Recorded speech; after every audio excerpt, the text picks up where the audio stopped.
بسم اللہ الرحمن الرحیم اللہم صل علی محمد وعلی آل محمد کما صلیت علی ابراہیم وعلی آل ابراہیم انک حمید مجید اللہم بارک علی محمد وعلی آل محمد کما بارکت علی ابراہیم وعلی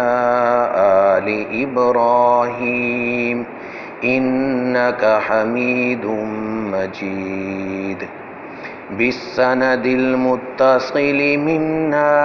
إلى الأمير المؤمنين في الحديث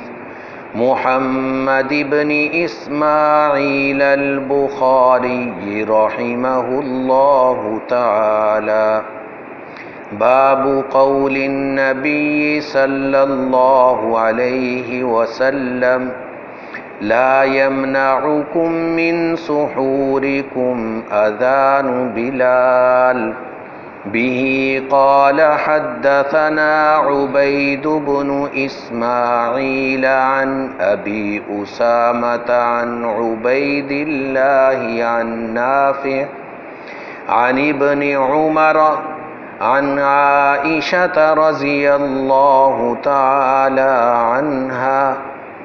أن بلالا كان يؤذن بليل فقال رسول الله صلى الله عليه وسلم كلوا واشربوا حتى يؤذن ابن أم مكتوم فإنه لا يؤذن حتى يطلع الفجر۔ کتاب الصوم میں اس باب کا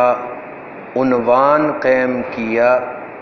کہ اذان بلال پر سحری ختم نہ کیا کرو، پھر اس پر ایک روایت لے کر آئے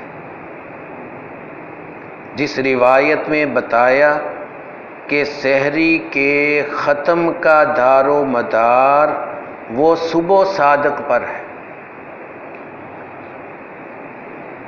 امام بخاری رحمۃ اللہ علیہ فرما رہے ہیں کہ ہم سے یہ حدیث ہمارے استاد عبید بن اسماعیل نے بیان کی، وہ ابو اسامہ سے اور وہ عبید اللہ سے اور وہ نافع سے اور وہ ابن عمر رضی اللہ تعالی عنہما سے اور حضرت قاسم بن محمد حضرت عائشہ رضی اللہ تعالی عنہا سے یہ روایت نقل کی کہ بلال وہ اذان دیتا ہے رات کے وقت، تو رسول اللہ صلی اللہ علیہ وسلم نے فرمایا تم کھاتے رہو تم پیتے رہو یہاں تک کہ اذان دے عبداللہ بن ام مکتوم، کیونکہ وہ اذان دیتا ہے صبح صادق کے وقت۔ رمضان المبارک میں 2 اذانیں دی جاتی تھیں مسجد نبوی میں۔ پہلی اذان ہوتی تھی وہ صلاۃ التہجد کی